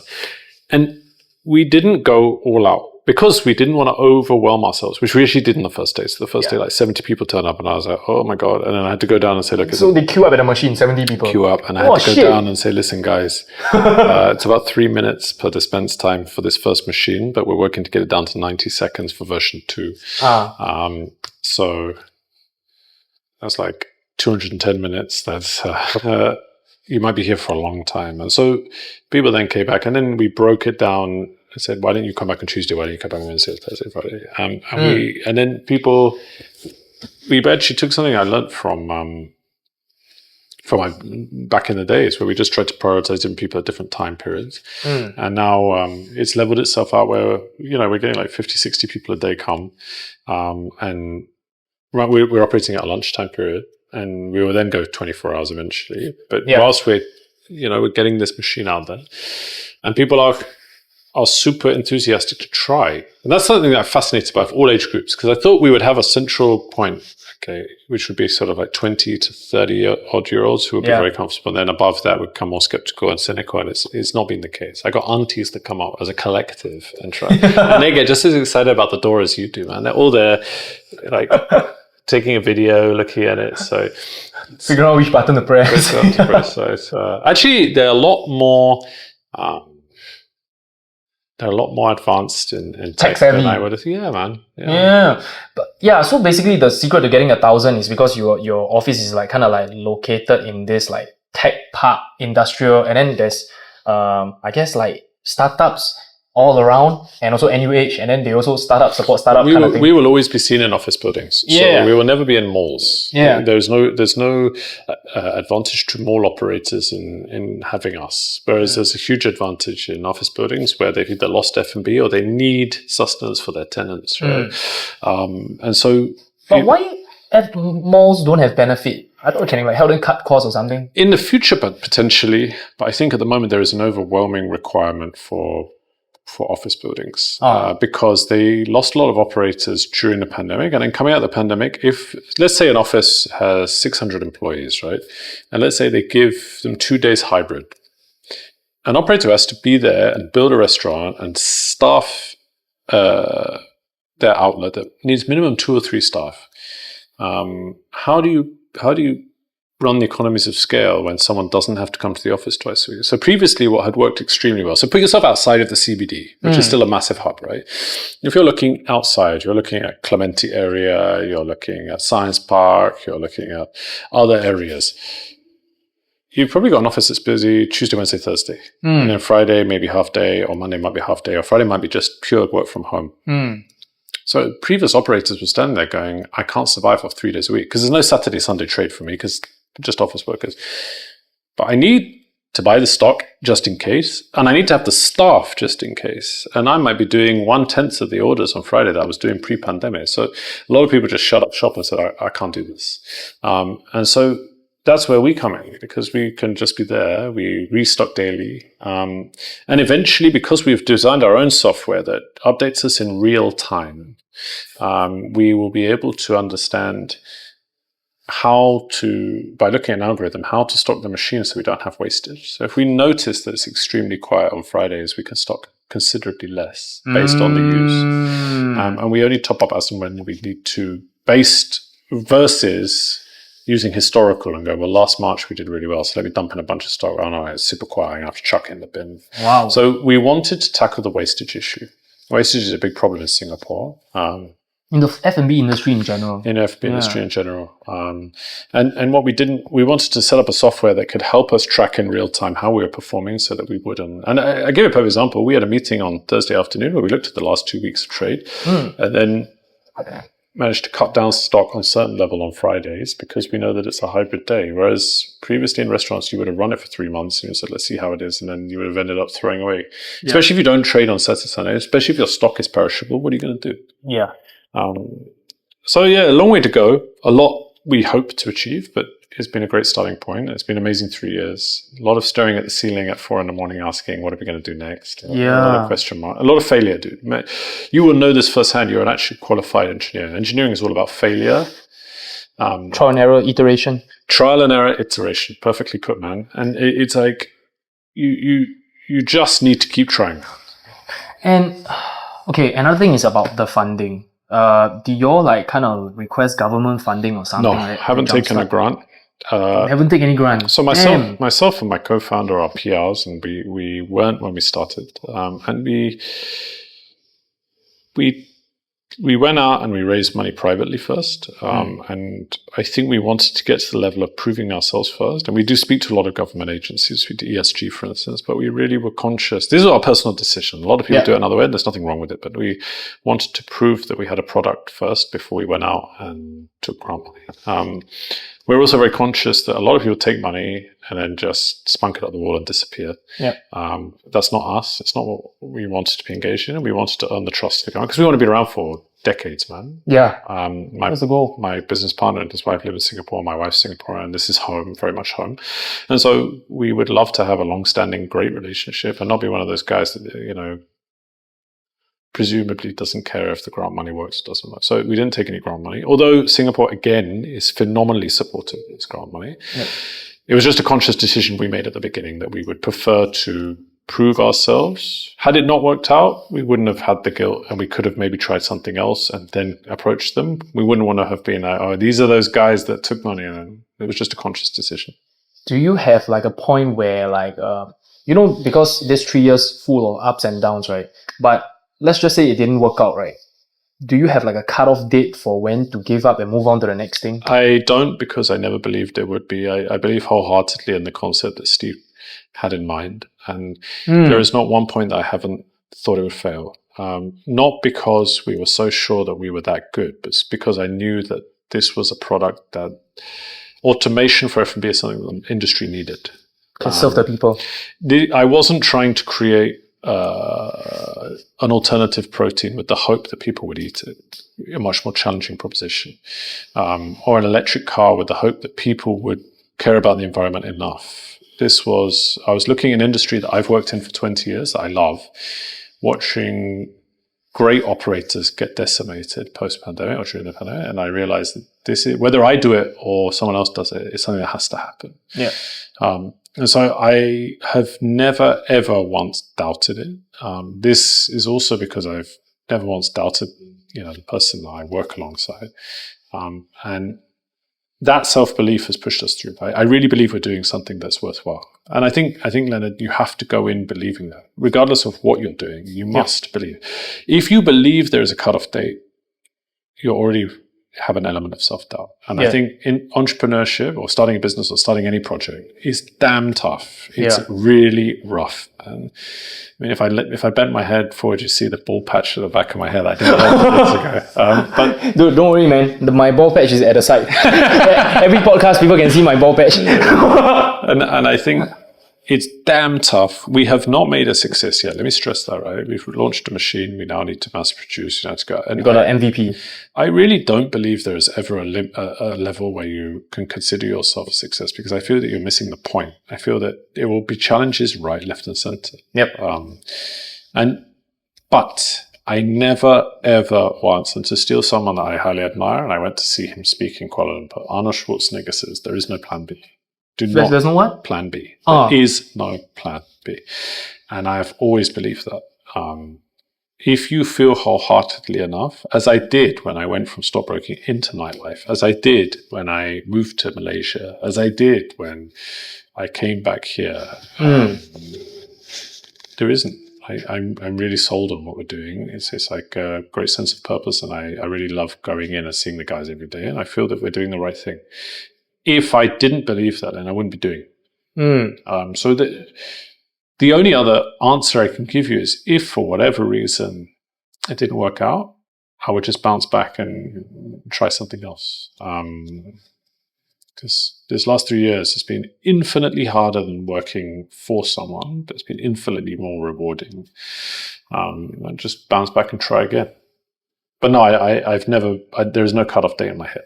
Not possible. I mean, like, most people live with this kind of fear in their head, which is why they don't start their own business. They prefer working a stable job, you know. Do you have like a advice for people that are trying to take that jump? You know, like have a comfy full-time job, unhappy about it, but then they want to, you know, I have this business I love, you know, but I don't know whether I can make money.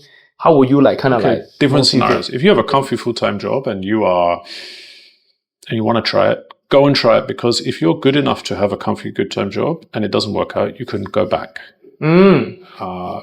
Believe in yourself, and look at what you've already achieved, right? So if someone is paying you a good salary and giving you a good title, there is no reason why someone else wouldn't take a shot at it. No, look down your CV and say, hey, you were a VP at JP Morgan. Why? You must be good. Okay, worth a shot. Why did you leave? I went off to try and open my own XYZ.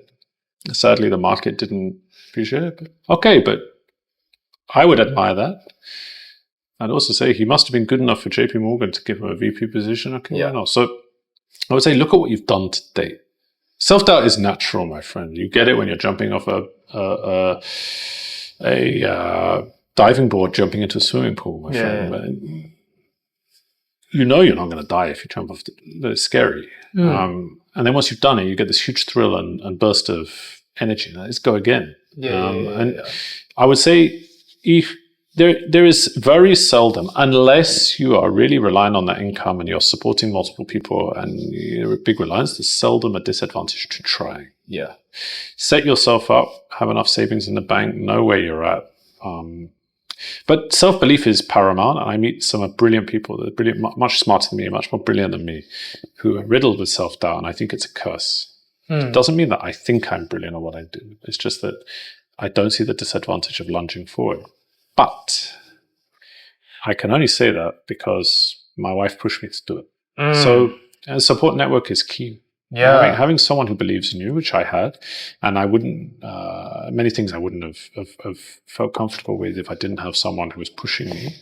And again, if I didn't have the right business partner, someone who I really believe in and who's really smart, and we gel so well together. Have a support network. Those are my two pieces of advice. Have self-belief. Just give it a shot. Please, unless you're super reliant and people are depending on you to keep that comfortable job, then that's a different scenario. Don't be reckless, but build a support network. Find a co-founder.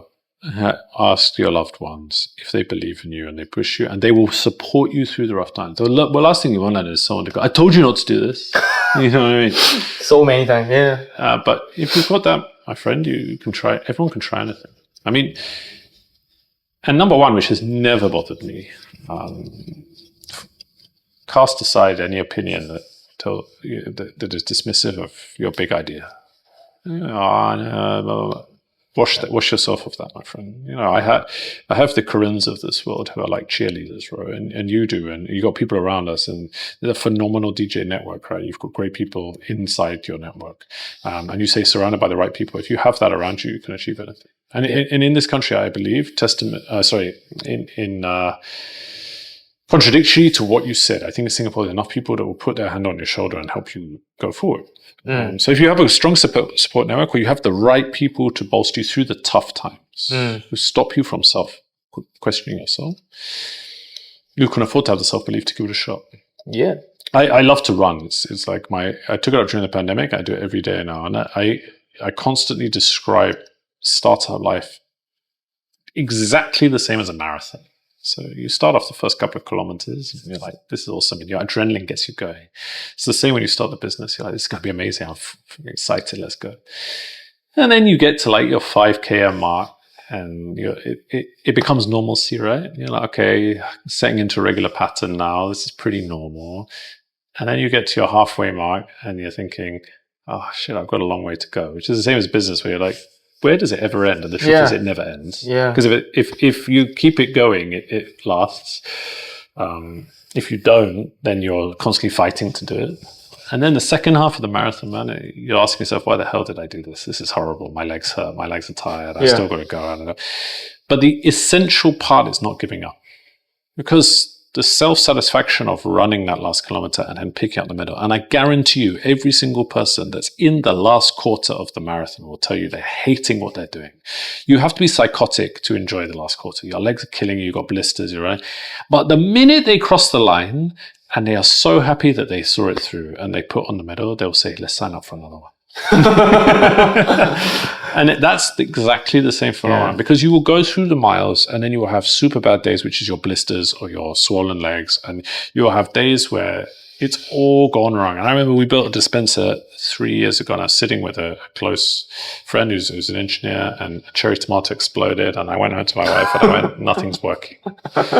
And then you go through the weekend with like, oh my God. And then you go back on Monday and then something works. And you're like, oh my God, it's not the end of the world. Right?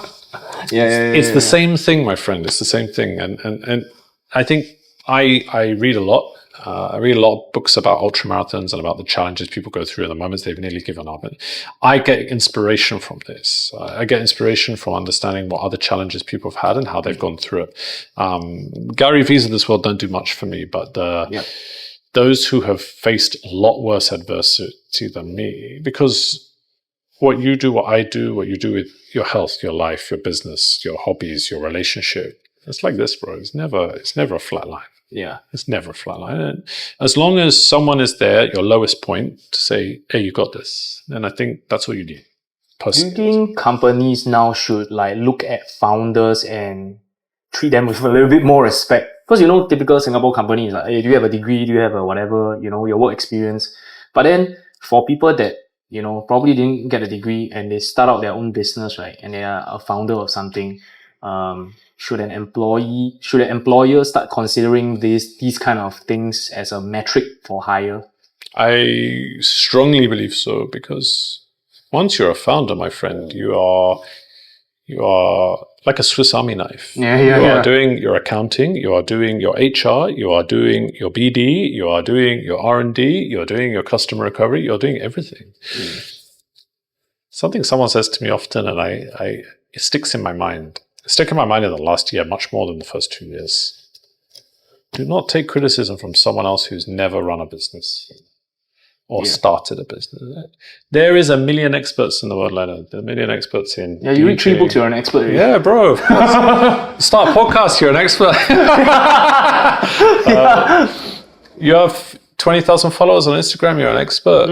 There are a billion fitness experts on Instagram, man. All the 6-figure people. But don't let anyone who's never walked in your shoes make you feel bad about yourself. I strongly believe that now. Very easy. You talk about Olympics, right? There's another meme I love, which is like this out of shape guy eating cereal on his sofa, laughing at the gymnast that fell off the horse. It's like, hey, mistake here. Yeah, exactly. Like, or looking at Miss World and saying her nose is quite big. It takes phenomenal amount of courage. Forget skill, forget talent. It takes a phenomenal amount of courage, and don't be disheartened by someone else who's never walked in your shoes. Never, ever, ever, ever. Actually, I tell you this, my friend, from doing a very bad trance set during my podcast, the thought that you on your own are responsible for the entire musical experience of 300, 500, 1,000 people, to me is sweat producing, right? I can get on stage and talk for like a conference, whatever, no problem. But the fact that you are using decks, CDJs, mixer, you're cutting tracks halfway, you're doing mashups. So it's like, wow, it's like incredible talent. So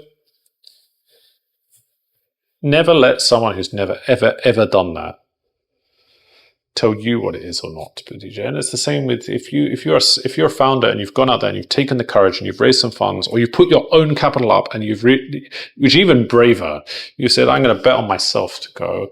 And just because a market correction may have stopped you from getting to where you go, doesn't matter. So someone else said to me once, which I think is quite interesting, that sometimes VCs invest in companies not because of the concept, but because of the founder. And they don't care. Right. This is something that may answer the question better, why people should be full of courage and feel good. Even if that concept doesn't work, they're investing in the relationship with that individual founder so that they can maybe use that founder for another project in the future. So you can afford to not be so bothered by what an employer should or shouldn't take. I think I would reverse the process of what you asked, which is, should they show respect? Yeah, for sure they should. But at the same time, the founders themselves can afford to find people who show them respect. Don't be disheartened by what people say. Yeah, There's a lot of find people the right employer. Yeah.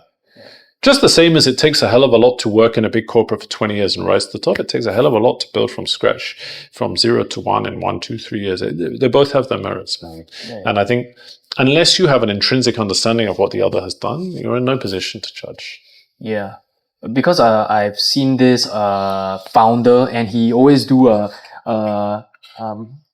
watch my vlog as I pitch my VC, and then he has a very good relationship with his VC, and he's like pitching ideas and all that kind of thing. And then, after the VC is like critiquing his idea, this shit. But you know why I still give you money? Because I believe in you. It's not about the product. It's like, I believe one day you'll come up with something amazing, and I'm like waiting for that time. Leonard, this takes us full circle to your question about podcast. I sit here now.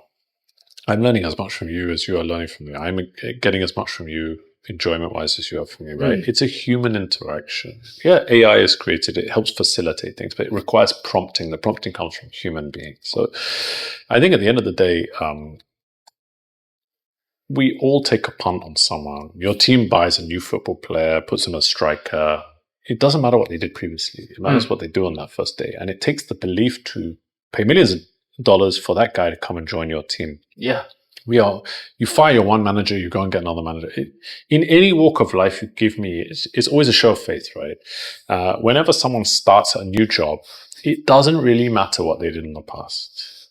You have brought them in because you are saying, there's something special about you, and I think you can either recreate that or do something better here. So I think every day is a day zero. Right? You're paying for the potential of the individual. And last question that I have, right, is that when you are like seeking funds and investments from people, like people invest in your company, right? Do you allow them to like gain control of the company, like a certain percentage, like affect the day-to-day business making decision? Because that's something that I fear a lot. Like obviously, right now my company, right, Revelry is, everything is I'm paying for everything. But then the thing is, in order to scale, I need to do funding, and then I require, I don't know, VCs or could be angel, to come in and seed my company. But I feel very uneasy about relinquishing control. Yeah. Do you have any opinions on that? Like how I can approach this better? My father used to say to me, you have to pick your investors more carefully than you pick your wife. Your wife. Yeah. Oh my God. Because Leonard, you're also welcoming someone into your world that you don't know intricately, right? It's a very difficult one because it depends on the needs and the musts. But I think the control has to be, it's a very, very difficult question to answer. But I think you must have a strong belief that the individual can help you achieve what you want to achieve and better. And so the easiest way to answer is less about the terms that you allow, but more about the strategy. So strategic partner is much more important than cash. There are many, many people with cash, especially in a place like Singapore, but someone who can open doors for you that you cannot, someone who can market for you in a way that you cannot, someone who can help you get advertisers to be on your pod that you cannot. That's where I would look. So I'm very lucky. Everyone who's involved in our project has a specialization that is greater than we have. So there is one who, as I say, set up Asia's biggest meal subscription company. So he has a great amount of knowledge that we can tap on, right? Another in development. So when it comes to buying parts, we can cross-reference. Are we getting right pricing or others, right? Everyone has a niche, and that niche should help you build your Avengers. Don't look at them as cash. Cash is essential, but if you could line up 5 people, like when they go on Shark Tank, right? You go, it's like, what can Mark Cuban do by picking up his phone that none of the rest can do for you? And so different people with different businesses will be partnered better with different ones, the sharks, because of what their needs are, right? So I think control is an impossible one because it depends on how much you need. It depends on what you might have to give away. I don't know. Yeah. Trust is incredibly hard to give as advice because you might not know them so well. Yeah. But if they've got a proven track record that they can, and you know that they can assist you in ways that you are struggling, then it's a big draw. So let's say you wanted to get a connection to YouTube in one way or another, and you knew this guy had it, and he offered you. It's a no-brainer to pick him over someone that has nothing, right? Because then he can help you. He can help you to proceed faster. That's invaluable. Yeah, that's actually a good advice. Like the Shark Tank reference was great because like Laurie, the female shark, right? And then versus Mark Cuban. Obviously, Mark Cuban is like infinitely richer than Laurie, right? But Laurie has the connections to all the QVCs, which is like, is it like the US version of Shopee, something like that, right? Yeah, and then one of the greatest product on Shark Tank that I religiously use, right, is the Scrub Mummy. I don't know if you know that. It's basically like this magic sponge, right, where you pour hot water, it becomes soft, where you pour cold water, it becomes hard, and then you can scrub any stain away. Smart. Yeah, so dude, the revenue is like crazy. I think like 79 million or something. Yeah, it was one of like Laurie's biggest deal. And then he was like deciding between the sharks, right? I think it was like Mr. Incredible. What's his name? Yeah, the Larry or the bald guy. And then he decided to finally go with Laurie because of her connections with QVC, you know. And wow, it really all his items are stocked in like every single shop. The power of often, I mean, the older you get, it's the power of a phone call. It's like how I learned this very early in nightclubs. Your black book is everything. You are who your contact base is. I mean, yeah. Oh my god, I learned this like too late in life, man. So it's and this is something else. You know, I've rung people who, and this is where you say the connection thing is, right. You ring someone, you say it could be as simple as getting a booking at Burnt Ends, right? Hey, Corinne, can you help me? There's no way. They tell me it's 1 month waiting list. She rings a chef. She calls you 2 minutes later. Hey, I got you on for Saturday. Yeah, I can totally see that happening. Right? I can totally see that happening. But it's a skill in itself, right? And connecting people. That's why I think in like podcasts like 30-something, 40-something, right, that I was asking the guests this question. Are we living in a world of permissions? Like, for example, you look at Tomorrowland. Basic DJing to DJs is like quite standard, you know, the procedure. You know, if I can DJ for a small room of people, I definitely can DJ for a big room of people. In fact, it's actually infinitely easier because people influence people, right? But if you want to DJ for 5 people, right, and want to wow them, it's so hard because it's like they're really judging you, you know? But if you're DJing for like 5,000 people, it's infinitely easier, at least based on my experience, lah. So if I know how to DJ, and let's just say like Afrojack also knows how to DJ, but why is he playing in Tomorrowland? It's because of like permission. I feel like we are like living in a world of permission. Yeah, I guess like we can like talk about accolades, you know, like how many hits you produce, but why is this person playing at this big stage, right, has so many accolades? The other person also have a lot of accolades, but he's not, you know. I think in a way the hardest. So you know, something I heard when I was much younger. The hardest lesson to learn in life is that it's not fair. Yeah, man. And you know, you look at nepotism, you look at many other examples. But one of the biggest curses that you can live with is to buy into the fact that it's not fair. I mean, it's just naturally not built for equality. Yep. And the sooner you come to terms with that can't also be a labor against us. I mean, otherwise it kills the hustle. I know that there are people who are just something that someone said to me that's really smart, keeps me really grounded, is if in a twist of luck I was born in a slum in India, I'd be fighting for survival from day one, maybe to my dying day. But I wasn't. I was very fortunate not to, right? So my brother's handicapped and he got it at 7 years old, he's never left. And so could have been me. That's how close, right? Just two sets of DNA different from the same strand. And so I think permissions or connections, yes, but you have to work out a way to navigate around them. Otherwise you will just become bitter. Yeah. And so I think it may not be possible for you to get the same leg up as some of these guys. Let's say the Afrojacks of this world. Yeah. But there's nothing stopping you from creating your own. I think a lot of people try and pursue the same direction as these guys, but that direction worked for him, mainly not for you. Someone I really admire in KL, let's say Blink. So Blink has done really well for himself. He's built a name for himself. He DJed at Zouk KL for many, many years, and now he's basically a household name in Kuala Lumpur. He's like a celebrity of sorts. He just hustled his way, bro. And so it's highly possible to do so. And a lot of the guys on your podcast, people that I've been monumentally lucky to be supported by.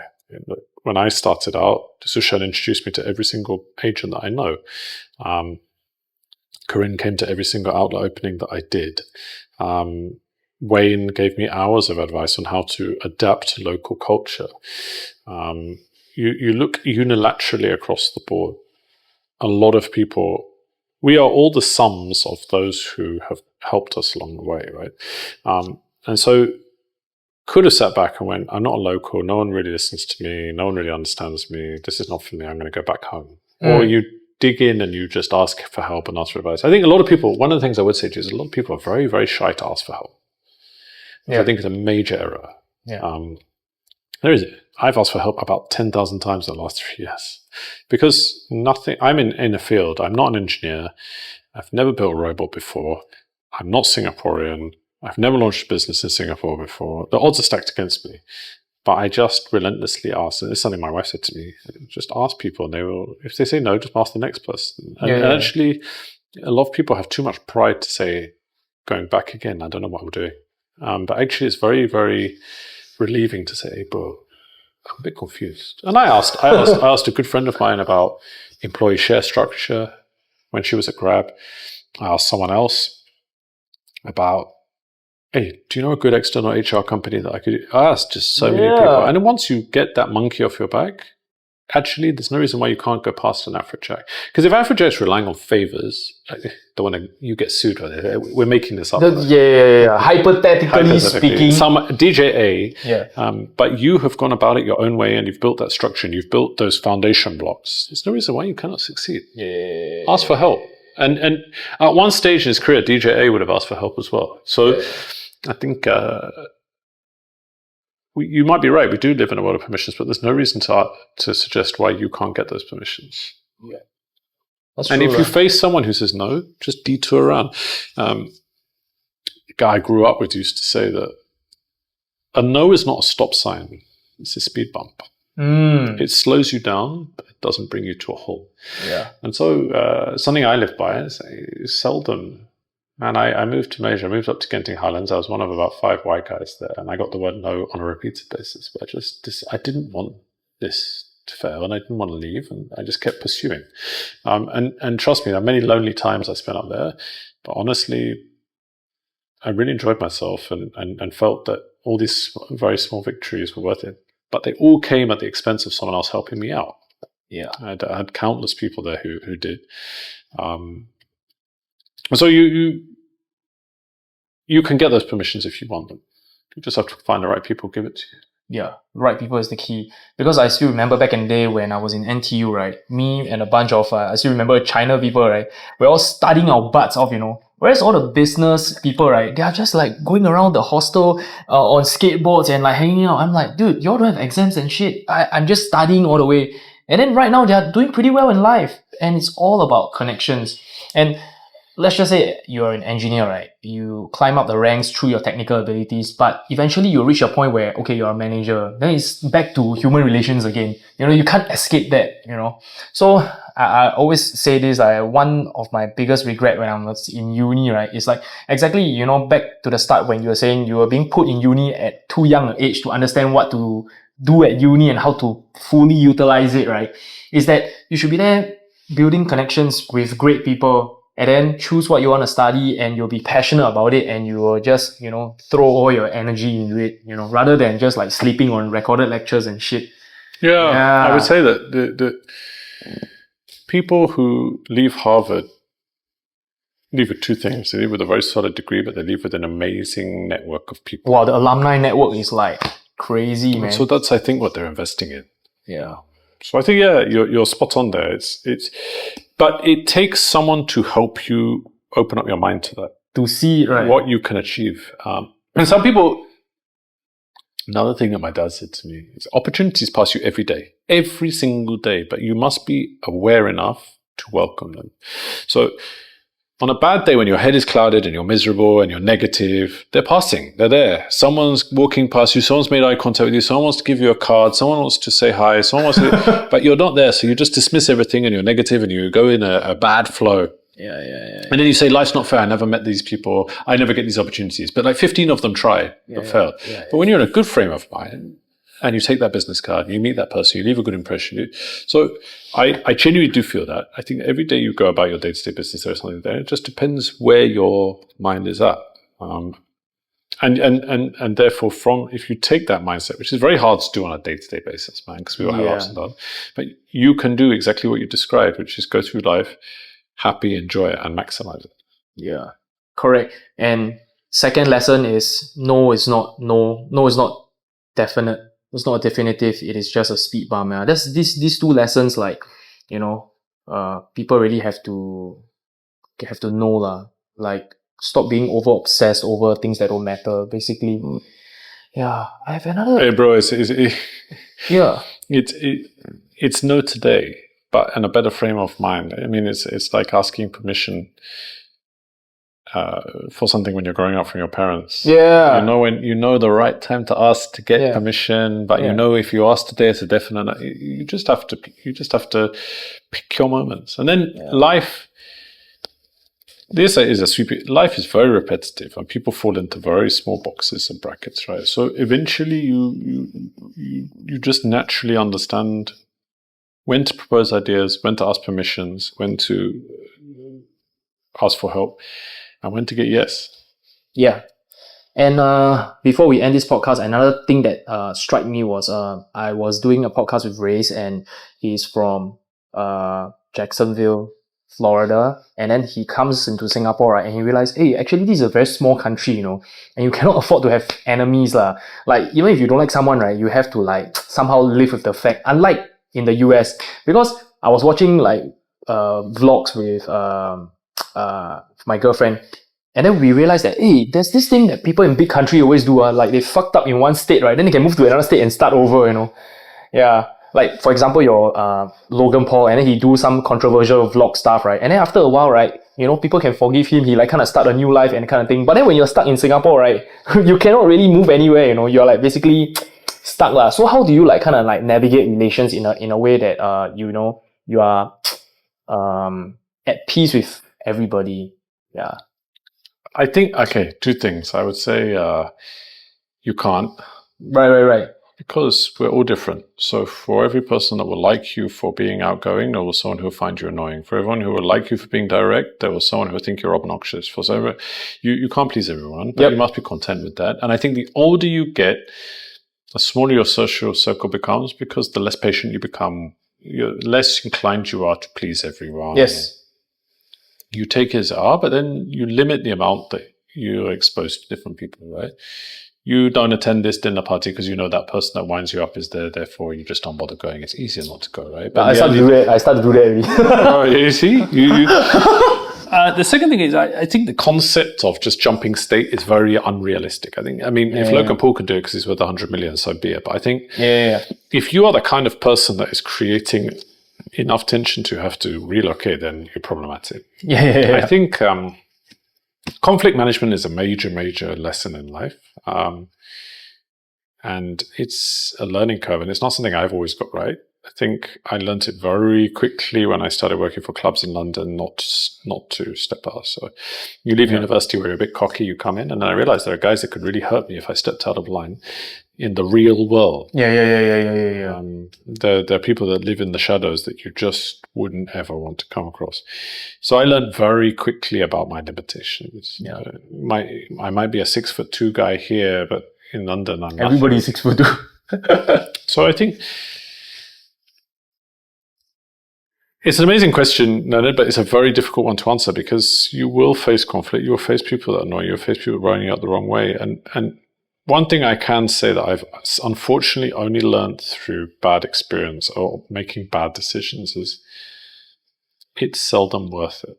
Yeah. Arguments to an extreme are seldom worth it. And I've actually got halfway through arguments and realized I'm wrong. So reflection is a great tool. I've said things I regret. I've snapped before, and now 9 times out of 10 I would prefer to just walk away than engage. So you get business relationships, you get other relationships in life, you get previous partners that hasn't always gone to play. I've luckily never had to relocate because of such a thing, but I think the older you get, the less fire you have to engage. If you see that something is taking you off course, just walk away. I think pride is one of the most negative human traits, and it's pride that leads us into these: the inability to accept you're wrong or the insistence to be right. It's also just as easy to shut down and say, this is not worth my time, or this is going to go somewhere bad. I think it's best to walk away. And that's not, I wish I'd known that 10 years ago, 20 years ago. Same, I agree. Last time I was like, hey, fuck it, man. You know? But I was just like, you know what? Not worth it. It's good to have standards, but people misunderstand the word principles, where they feel that I must be this person, I must fight for this right. And you see it on the internet in the comment section on every day of the week, right? Two strangers fighting. Warriors. And it's at core, it's embarrassing. I call it engagement. Viral, man. Yeah, for you it works. But conflict management is something that I think, honestly, I can't give you any advice. I think it's just something you learn with experience. And one day you wake up and you think that argument was completely stupid, or in my case, I was actually very wrong. And that has now allowed me to take a step back and ask myself, have I analyzed everything before I engage this? Which leads me into far less. The second thing is I had a child, which has recalibrated my entire mindset to what is important and what's not. I don't need to. I heard a lot of people say that. I don't need to win an argument with a stranger, or I don't need to be right, or I don't need to have a debate. I can just go home and make her giggle, and it makes my whole day extremely correct. So one thing that I'm very lucky with my co-founders, we tend to joke a lot. We have a lot of humor around the office, and they're very serious times, but majority is humor. And I feel that I laugh probably 60% of the day. And in doing so, it detracts. Now, when it's serious, but because I have a respect for his brain capacity, because I understand that in many ways he's more cerebral than I am, it leads me to take a step back. And if he says certain things, I just accept it. Trust. I think, yes. Mutually earned trust. And I think 10 years ago, I would have challenged more because I wouldn't have got to this. He knows best. And it leads to a comfort. Whereas if he says this, we're in a good place. And trusting someone else's expertise is actually the most rewarding thing. As someone else said, I can't coin this, but someone else says, you don't hire experts and then tell them what to do. I heard this before also. So you go and do that, then you'll be miserable your whole life. So I think not something I can give you a solid answer to, sadly, because I've made this mistake many times. I've been quite hot-headed and I've been super direct with people, and it hasn't always been beneficial. But I think the older I get, and as my priorities change, I realize that the desire to be right isn't there. Correct. I think you kind of answered the question in 3 parts. Like, first, the desire to be right, is no longer there, because if I'm right, I know I'm right. That's it, right? I don't need to tell you that I'm right, That's it, number one. And secondly, right, this brings me great joy, right, to find out that this also happened to you, right? Is that when you're arguing with someone halfway, then you realize halfway, hey, shit, actually I'm wrong, you're right, your idea is actually better. Fuck, let's do it.